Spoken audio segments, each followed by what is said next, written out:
this point, but it will have to do.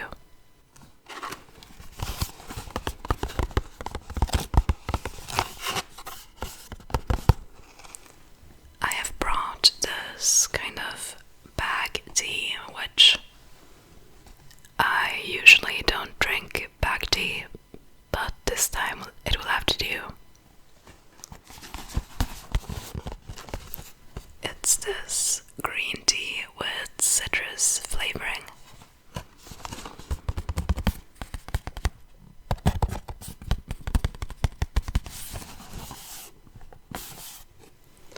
We will get into the theme of the video, I promise.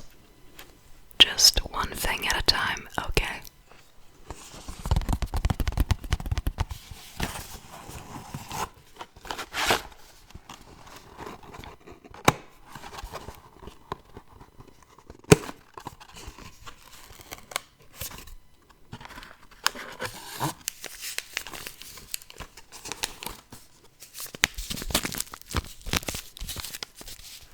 Here's the little tea bag.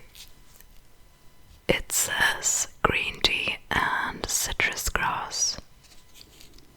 A green tea with citrus oil and small bits of citrus grass. Although it's obviously in Swedish, but you know, that's the meaning of whatever you can read here.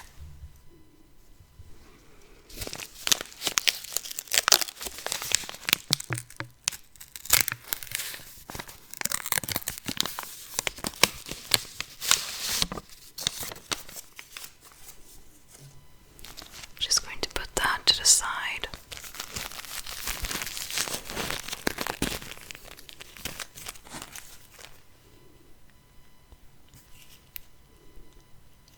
I also have the spoon. I'll just let it sit there and get a bit cooler because I don't want to burn my tongue, so meanwhile we can get to what this video is really about.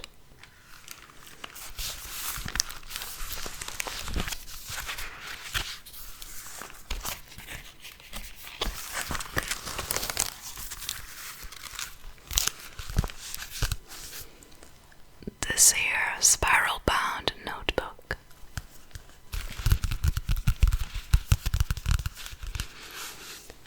So basically, for years I used to write down all of my dreams, like basically every night. I did so from about the age of 14 to 16 maybe. I sometimes do that still, but it's very, very uncommon. Those dreams were collected in multiple different dream journals because, well, my goal was to remember more of my dreams, plus I wanted to get into lucid dreaming, which is the practice of basically being aware of what you're doing in a dream and the fact you're dreaming. When you become aware of this being the fact, you can actually start to control parts of your dream. And I struggled with nightmares for a long time, so I thought it would be a fun experiment, so I started out doing that. Now, of course, most of these dreams were written down in Swedish because it's my native language. And I'm not going to read them in Swedish for you today.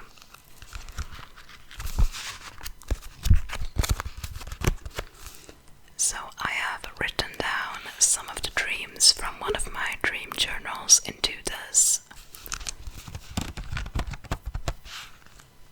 notebook.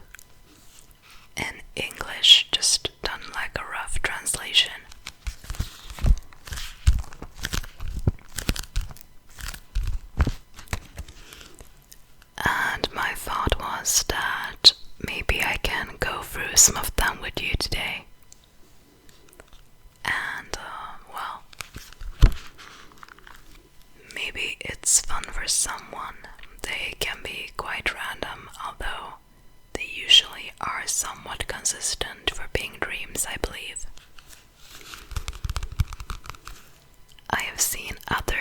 some artists doing like kind of similar things, and I always loved those videos, so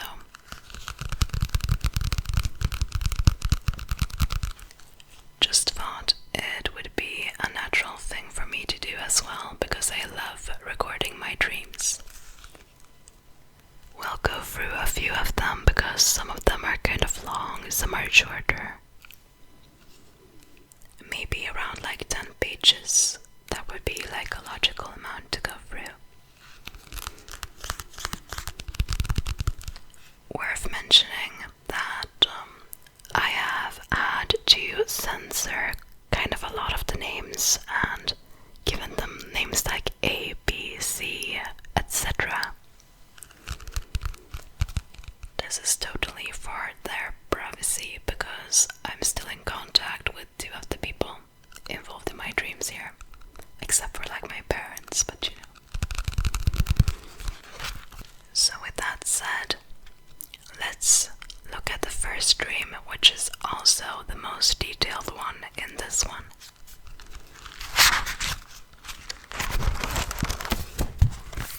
Okay, so this is a dream from the 17th of July 2015.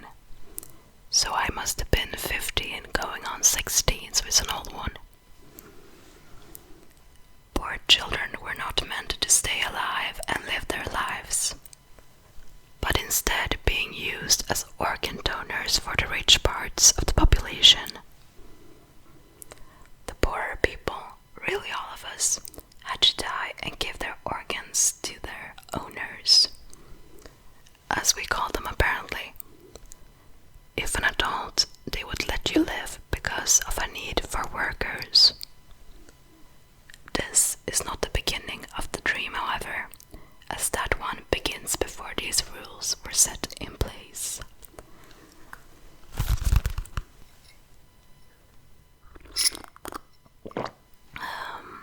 Really good now. I came back to school after the summer holidays and met 3 of my closest friends. We can call them A, B, and C for the ease of it.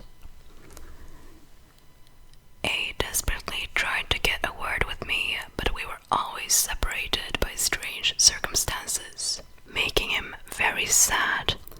I felt very, very bad for the guy. The day ended after lunch because of some sort of takeover by a new queen who had declared Sweden to no longer be a democracy. She wanted a new era where the wealthy had all the power by making the previously stated law. Our teachers told us to run for our lives because many of us were not so rich.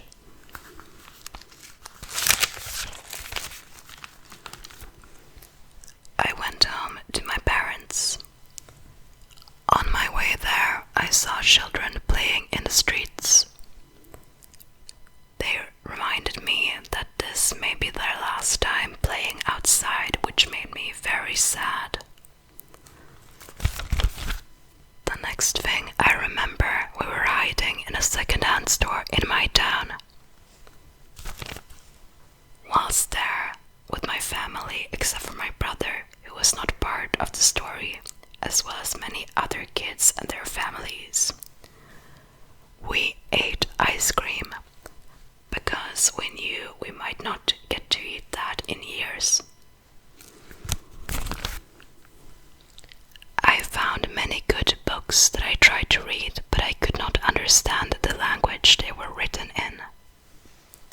Now, I'm not certain why I said good books then, because I could not read them, but whatever.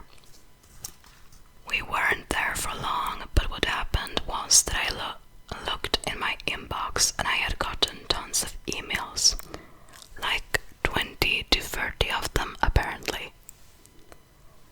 From A. He was desperate and wrote some things that made me feel very uneasy. I'll not read these out because of privacy reasons, because I'm still in contact with A.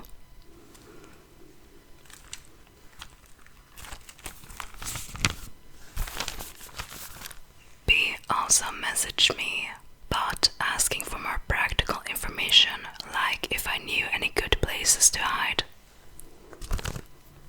He had gotten information about a good place to hide, and we spoke of maybe meeting there.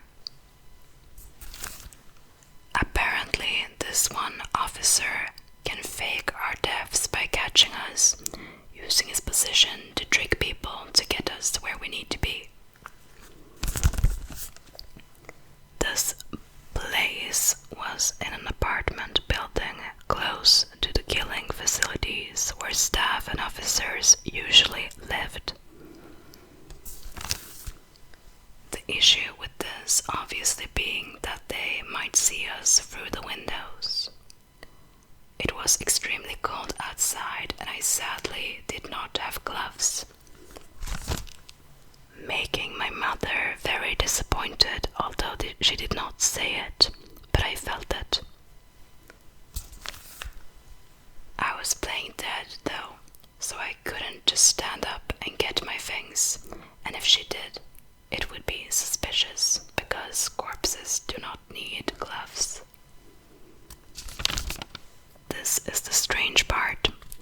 The group in the apartment consisted of my family, a woman claiming to be, this is kind of awkward, a fairy princess.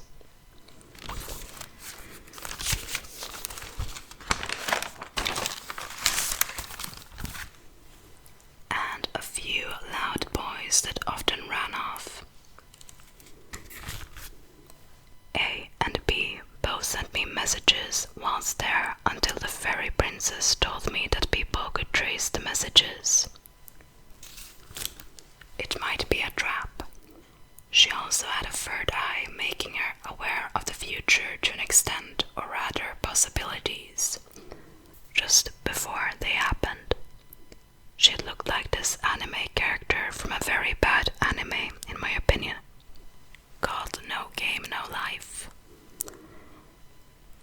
Kind of like the sister there, although I do not remember the name of her.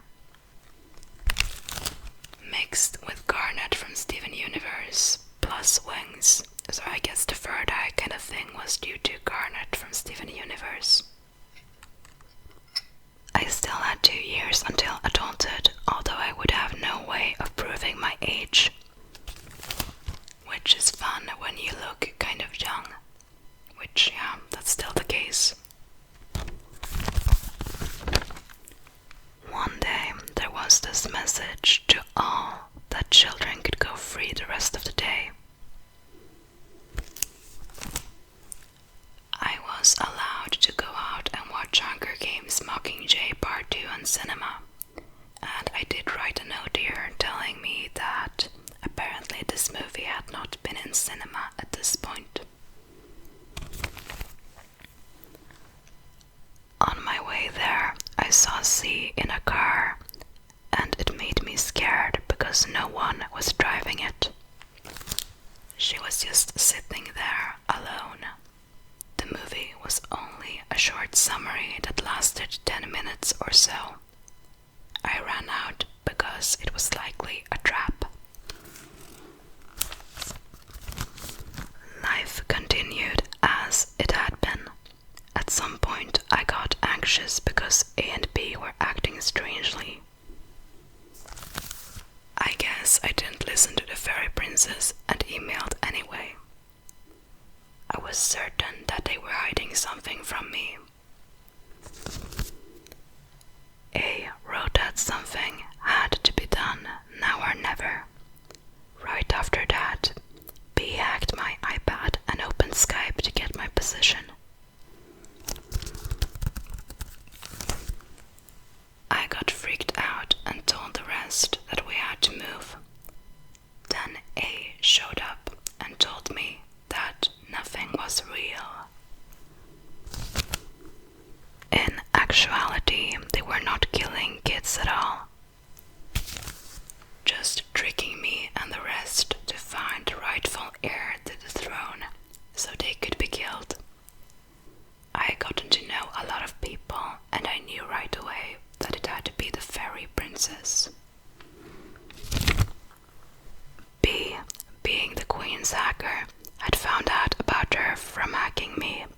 was no need for me anymore.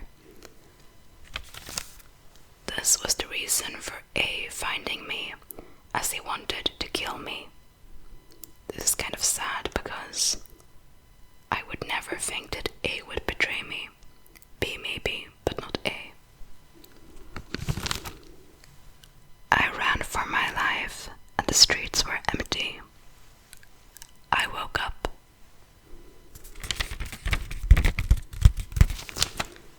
So that's quite an intense dream, and it's probably the one that makes the most sense out of my dreams as well. The most or the least random one. Let's just see how the tea is getting. Yeah, it's perfect now.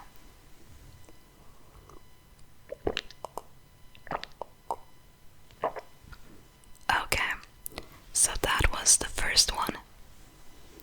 Then the rest are kind of short in comparison. We have this one from 24th of July 2015. I was supposed to get to know my grades for the year, but all of the teachers were gone. This one girl in my class had an alter ego that was a teacher. This alter ego, which looked like that girl but with all the colors inverted, hated me a lot.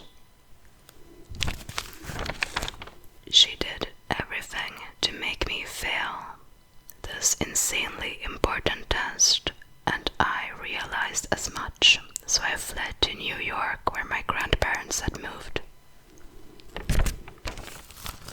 Kind of ironic because my grandparents have lived in kind of the same general area for all of their lives on my father's side, so we went to something that looked like an H&M, but it was a fun fair.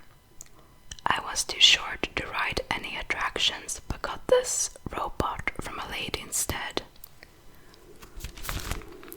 The robot disappeared, but I sometimes thought I saw it watching me disguised as other people.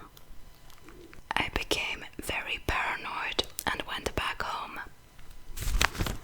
But as I stepped inside my childhood home, which I did not live in at the time of writing this, it was destroyed, and I heard this mechanical voice telling me that something fun would happen at 6 p.m. I freaked out and jumped down the balcony, but survived, so it was my intention to survive as well. I did not see a soul outside and got really worried. Then I woke up. So that one is also kind of intense. Many intense dreams here.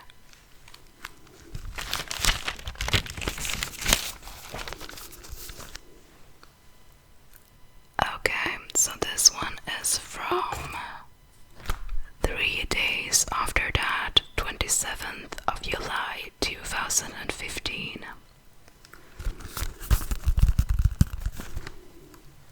I woke up somehow knowing that I had had a nightmare, in my dream that is. Looking at my feet, I saw a shadow. Mom called for me, and I was certain that this was not a dream, although I was dreaming. Somehow I felt a kinship with the shadow because I was certain I had seen it in that nightmare of mine, and that it had to tell me something very important. When I tried to look into its eyes, I saw its life flashing before my eyes. The shadow used to be a friend of my mother, and I remember thinking that the shadow came here because of her voice. It had passed away during university because of an experiment that had been done to it. I could still save the shadow, but it went away. I continued to live out the rest of my day in my dream. Getting bread from the grocery store, exercising, playing some sort of game that reminded me of tag. But the shadow never returned again.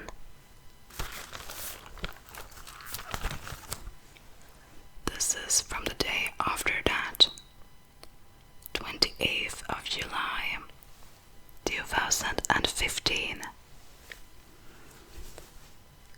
I was a young child once more. I do not know the age, but it was more of a general feeling. Me and B from that other dream were running around the schoolyard when we stumbled upon an object, which he told me had powers which could be activated through throwing it into an active volcano. Luckily, we had one close to the basketball court, even though it should not have been there at the time. The court, that is, because it was built later on. The problem was this one teacher who did not let us pass. Then it became the future, and we had built a camp around it where there were no doors, only small oddly shaped holes in the wall. The young children were our enemies, and there was a war going on. I was in an elevator, and through holes in the wall they threw newspaper, trash, and poop at us as we went up. Then I realized, not true in reality but in the context of the dream, that I was living out the plot of a book I must have read at some point, something I explained to the mother of C. She had a copy, but the name and picture on the front changed.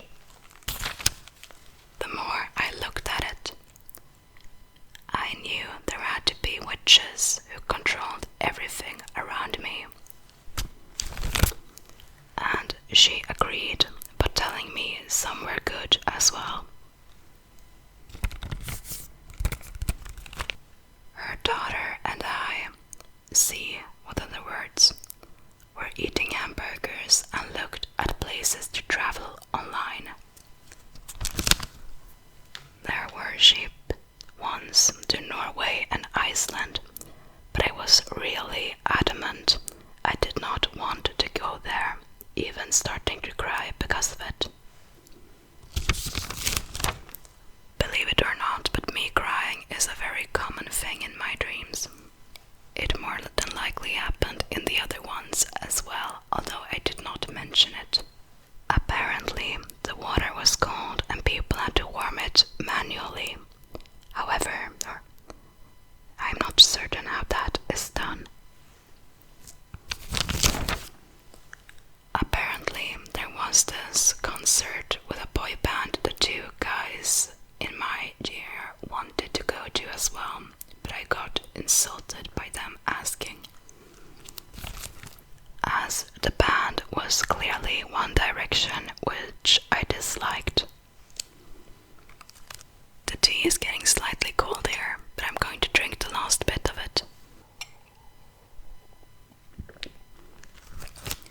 This is from the 2nd of August 2015, which was my 16th birthday. I went to school on a block of ice where all students were better than me at basically everything, and where the teachers were flying pens. I decided to quit and went home again. I followed A to a shopping center that had popped out of nowhere. When I got in, there was this sign telling me that there was a sale on books, but A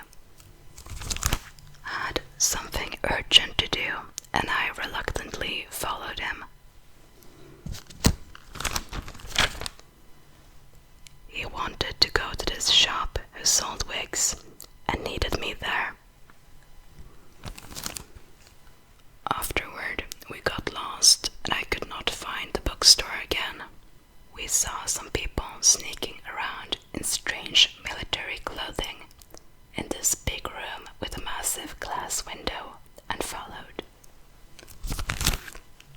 Not having a clue where we were anymore, I got scared, then I woke up.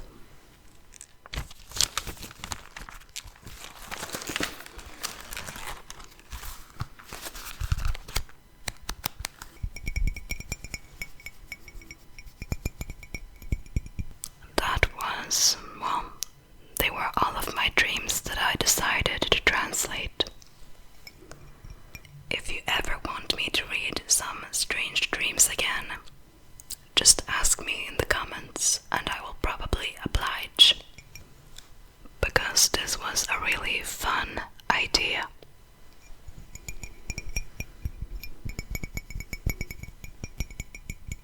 Take this warm blanket from me and relax. And I will see you